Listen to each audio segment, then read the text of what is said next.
जोर से बोल कर कह दे या रसूल अल्लाह। फातिमा के शिकमे पाक में आया तो दीन था, जमीन पर उतरा दीन था, मदीने में चलना सीखा दीन था। माँ के चादरे मोहब्बत से लिपट कर पाकीज़ा दूध पिया तो दीन था।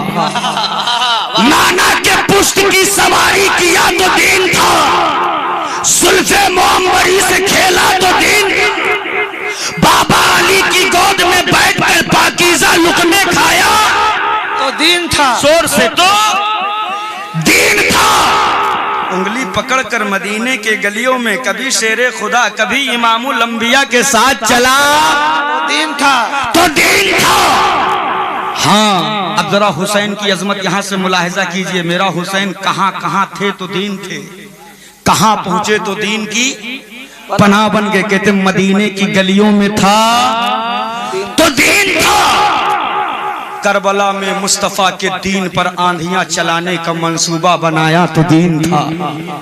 नाना का शहर पाक मदीना छोड़ा तो दीन था। मक्का पहुंचा दीन था, मक्के से कूफे का सफर किया दीन था। करबला पहुंचा दीन था, खेमे लगाए दीन था, बेटों को रंग में उतारा दीन था। अली असगर का बचपना संभाला दीन था, अली अकबर की जवानी संभाली दीन था। मोहम्मद का लुटता बचपन देखा दीन था।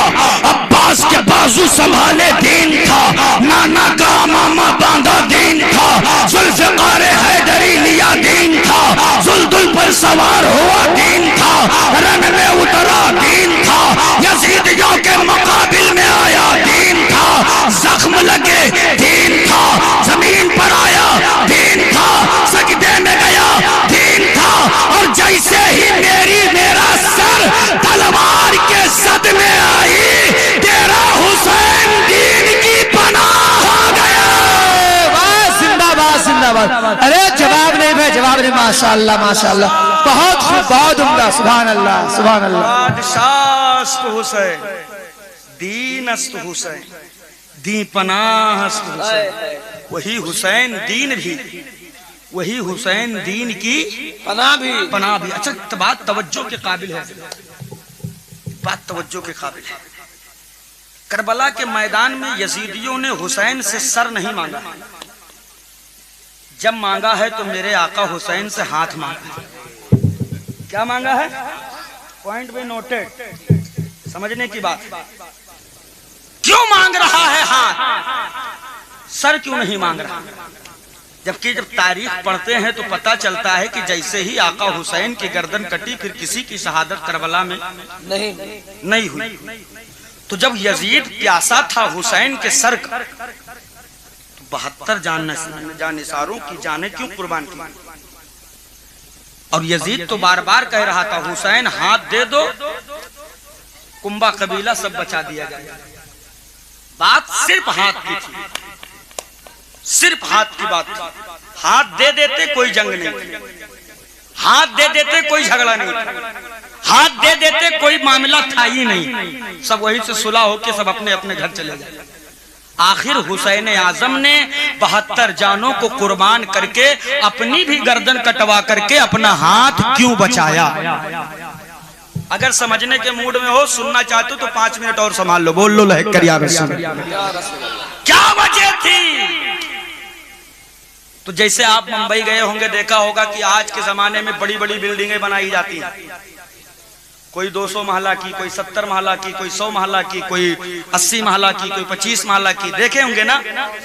तो ऐसे ही बिल्डिंग नहीं बना दी जाती, ऐसे बिल्डिंग नहीं, लेटे रहे, ऐसे ही बिल्डिंग नहीं बनाई जाती है।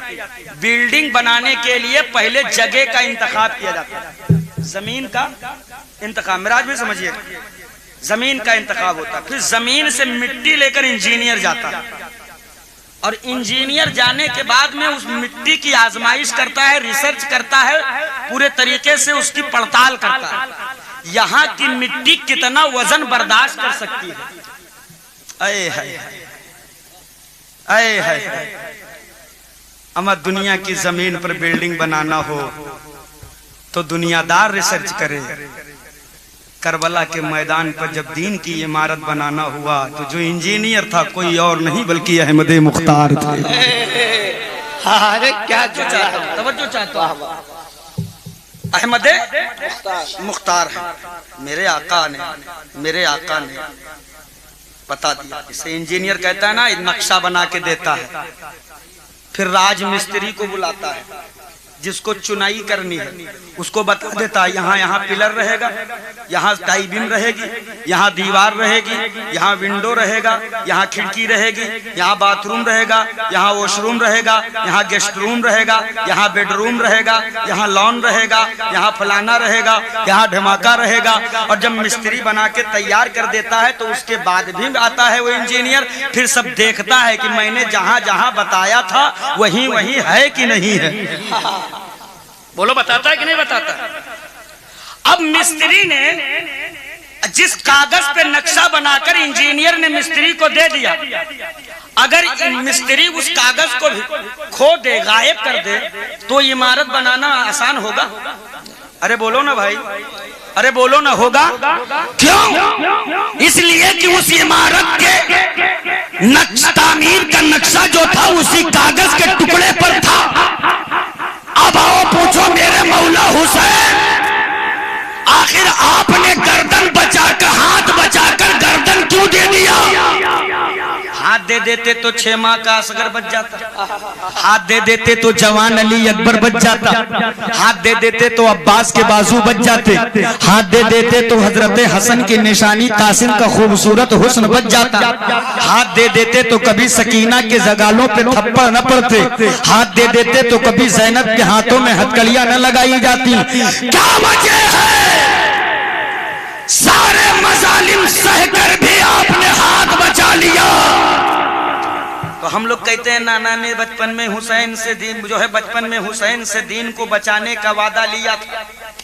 जब मेरे मौला हुसैन ने दीन बचाने का वादा हजरत हुसैन से बचपन में लिया था, तब जरा मुलाहिजा करें, मेरे मौला हुसैन को मेरे आका ने राज मिस्त्री बना दिया है। खुद बनकर बैठे हैं इंजीनियर, ले लिया हथेली हुसैन की, कहा बेटा हुसैन एक दिन आएगा जिस दीन की तामीर आज मैं करने निकला हूँ, बेटा इस दीन की इमारत को और मजबूत करना होगा। हाँ नाना कर दूंगा। बेटा जमीन मैंने मुंतखब कर दी है, बेटा जमीन करबला की होगी। नाना जरूर जाऊंगा।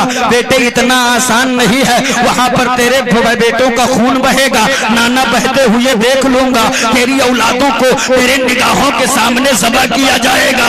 नाना देख लूंगा।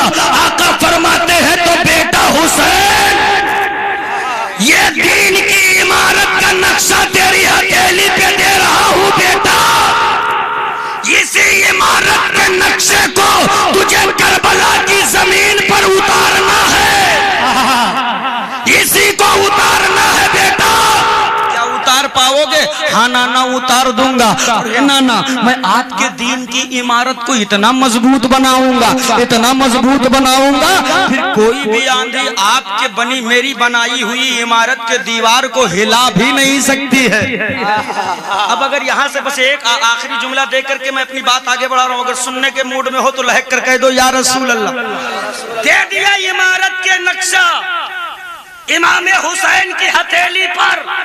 पूछो मौला हुसैन से कि आपने हाथ क्यों बचाया, और यजीद आपने आपसे बार बार आपका हाथ ही क्यों मांग रहा था?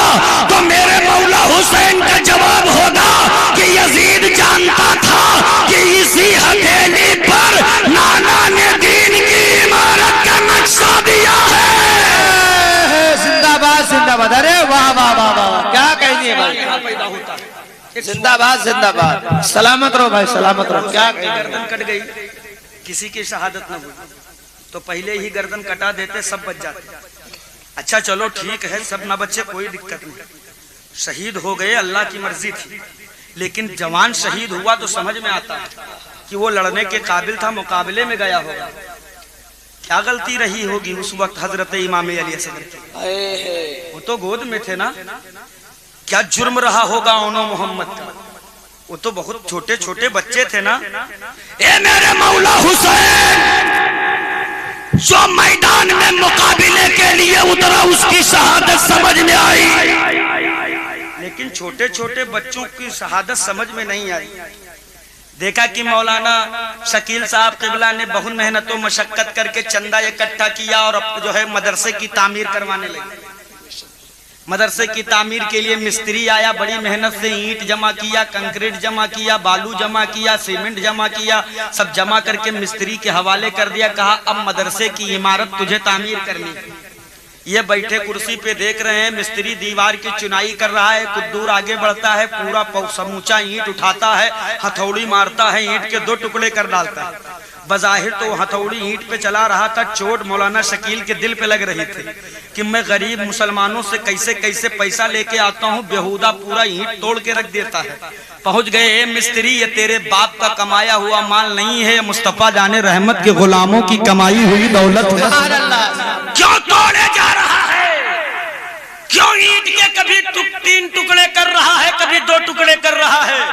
मिस्त्री ने हाथ जोड़कर, मिस्त्री खड़ा हो गया, बोला मौलाना आप आलिम हो, इल्म का मामला आप समझो, ये दीवार है, इसका मामला मुझ तक रहने दो। कहा मतलब देखो जब मैं इसकी चुनाई करता हूँ तो कहीं कहीं थोड़ी थोड़ी गैप रह जाती है। जब वो गैप खाली रह जाएगी, हवाओं के झोंकों से कहीं ये हिलने न लग जाए, कहीं बाद में आने वाले तूफान का ये सामना करने में कमजोर न पड़ जाए, इसलिए इस गैप को खाली न रखने के लिए, इसको पुर करने के लिए जहाँ पौवा ईंट की जरूरत पड़ती है पौवा लगा देता हूँ, जहाँ अद्धे की जरूरत पड़ती है अद्धा लगा देता हूँ, जहाँ समूचे की जरूरत पड़ती है समूचा लगा देता हूँ। मामला क्लियर हो गया। करबला के मैदान में हुसैन आजम यही तो बता रहे हैं कि अरे मैं नाना के दीन की इमारत तामीर करने आया हूँ। मैं इसकी दीवार में जहाँ पौवा की जरूरत पड़ेगी, कभी अली असगर लगा दूंगा, कभी औला मोहम्मद लगा दूंगा। जहाँ समूचे की जरूरत आई तो कभी अली अकबर लगा दूंगा और इसकी दीवार को इतना मजबूत बनाऊंगा, इतना मजबूत बनाऊंगा कि नसरानियत की आंधी आवे तो टकरा कर लौट जावे, कुफ्र का जलजला आवे तो टकरा कर लौट जावे, यहूदियत का तूफान आवे तो टकरा कर लौट जावे। अब आजम खान नूरी को अर्ज करने की इजाजत दे दो। तारीख शाहिद है, वो बर्मा हो या इटली हो, वो अमेरिका हो या इजराइल हो, अमर दुनिया की कोई भी ताकत किसी मुल्क के किसी परमाणु बम से इतना नहीं डरती है जितना इन दुनिया वालों को नारे हुसैन से डर लगता है। जिंदाबाद जिंदाबाद, नारे तकबीर, नारे तकबीर, नारे रिसालत, नारे रिसालत, जिक्रे इमामे हुसैन, जिक्रे इमामे हुसैन, नारे तकबीर, नारे रिसालत। वाह वाह वाह, अरे माशाअल्लाह। मौलाना आजम खान साहब किबला, बनकटी का हुसैनी काफिला, नारे तकबीर। अरे वाह वाह वाह, तवज्जो है, अरे जवाब लहक कर कह दो या रसूल अल्लाह। जितना वक्त मुझे बोलना था, जितना मैंने सोचा था उतना हो गया। अब जितना बोल दूं ये अल्लाह का करम है, इसलिए कि मुझे भी शकील साहब, नसीम साहब, कारी नसीम साहब अच्छे तरीके से जानते हैं, मुझे सोना नहीं है, इतनी ही टाइम सफर शुरू करना है, कहीं जाना है। तो मैं भी इंसान हूँ, रोबोट तो हूँ नहीं, है ना। मैंने पहले बताया था 10 बजे तकरीर करवाए तो मैं आऊँ, वरना यकीन मानो मैं जलसों में जाता हूँ, पहले कह देता हूँ भैया खाना पानी सारे रिश्ते बाद में, तकरीर वक्त पे करवा देंगे। इसलिए मेरी आदत है तकरीर सुनाने की, हम तकरीर खिला नहीं पाते। ये तो आप सुन रहे हैं तो कुछ बातें मैं आपके दरमियान रखने की कोशिश कर रहा हूँ। लहक कर कह दो या रसूल अल्लाह, या रसूल, ऐसे नहीं थोड़ी जिंदगी से कह दो या नबी अल्लाह। मेरे हुसैन ने दीन की इमारत को इतना मजबूत बना दिया, इतना मजबूत बना दिया कि उसकी मिसाल आज भी दुनिया में आशिक रसूल पेश करते नजर आ रहे हैं। हाँ, और जिसे यकीन ना आवे बहुत दूर जाने की जरूरत नहीं है। जरा एक नजर आप फिलिस्तीन पे नजर डालकर देखो, मुट्ठी भर हुसैनी खड़े हैं। तवज्जो चाहता हूँ, मुट्ठी भर हुसैनी खड़े हैं। एक जानिब सुपर पावर अपने आप को कहने वाला अमेरिका अड़ा है, तो दूसरी तरफ आइटमी बम का बादशाह बनाने वाला इजराइल। मगर एक तो नहीं कई महीनों से मुसलसल ईमान वालों के कभी बेटे काटे जा रहे, ईमान वालों के कभी आबादियां उड़ाई जा रही, मगर वो तनहा मुट्ठी भर मुसलमान ऐसे इस्तिकामत के साथ सब्र हुसैनी का जाम पीकर खड़े हो गए हैं कि आज भी मीडिया कहने पे मजबूर है कि इन मुट्ठी भर ईमान वालों की मजबूती देख करके अमेरिका भी बाप बाप कर रहा है, इजराइल भी बाप बाप कर रहा है। और अल्हम्दुलिल्लाह अमा हम डरने वाले नहीं हैं। हमारी गर्दन काटने के लिए कोई हमें डराए तो हम तो सीधा कहते हैं मौत से उसे डराना जिसे अगले जन्म में कुत्ता बिल्ली चूहा बनकर पैदा होने का खौफ। हमें कुत्ता बिल्ली चूहा छछुंदर सांप गोजर नेवला बन के नहीं पैदा होना, इसलिए कि हमें बस एक ही जिंदगी मिली है। बोलो मिली है कि नहीं मिली है? और आका हुसैन ने हमें तो मौत की हकीकत बताने का तरीका हमें खूब अच्छी तरह बताया। उलमा की दुआएं चाहता हूं, मत डराओ मेरी औलादों को, ना तो हम कुत्ते के नाम पे डरने वाले हैं ना छछुंदर के नाम पे। और ये गलती करना भी नहीं, बिल्कुल नहीं करना, इसलिए कि ईमान वाला तो कभी मौत से डरा ही नहीं। और यकीन ना आवे तो 1400 साल से लेकर अब तक के उठा करके मेरी तारीख पढ़ लो। अमा आज तो अल्हम्दुलिल्लाह तादाद बढ़ी है, कल तो हम महज मुट्ठी भर थे, मुट्ठी भर, मगर हमारे सर रब की बारगाह में झुके होते थे, हमारे दिल मोहब्बत रसूल का मदीना होता, हमारे मुआशरे में शराब की जगह नहीं थी, हमारी आबादियों में गांजा और भांग और चिलम चिप्पड़ की जगह नहीं थी, हमारी आबादियों में जुआ ताश और मुजरा जैसी चीजों की जगह नहीं थी। तो जब वो ईमान वाले इसके रसूल का जाम पीकर वो मुट्ठी भर मुसलमान अमा जिस तरफ निकलते थे तो मौत की आंखों में आंखें डालकर मौत की हकीकत समझा देते थे कि ऐ मौत, तेरी हकीकत ये है कि अगर तुम मुझसे लिपट जाए तो मैं हमेशा के लिए मर जाऊं, और अगर मैं तुझसे लिपट जाऊं तो मैं हमेशा के लिए जिंदा हो जाऊं। इस जज्बे के साथ ये तारीख लिखकर मैदानों से गुजरते थे कि दस्त तो दस्त है, दरिया भी न छोड़े हमने, पैर जुल्मात ने दौड़ा दिए घोड़े। वाह वाह वाह वाह, सुभान अल्लाह, सुभान अल्लाह, जिंदाबाद जिंदाबाद, बहुत उम्दा भाई, बहुत उम्दा। क्या कहें, वाह वाह, सलाम। बोले जल उठे सीने की दाग से, इस घर को आग लग गई घर के चराग। कौन सा जुर्म है जो तेरी बस्ती में नहीं है, कौन सा गुनाह है जो हमारी आबादी में नहीं है। हुसैनियत का नाम पर नारे लगाकर खिचड़ा पकाकर लंगर लूटने वालों, सोचा है कभी कल कयामत के दिन हमें शहीदाने करबला का भी सामना करना होगा? सोचा है कभी? या उनके नाम पर सिर्फ उछल उछल कर रुमाल उड़ा उड़ा कर डीजे के पीछे नाचना ही जानते? क्या पैगाम दिया था करबला से मेरे आका हुसैन ने,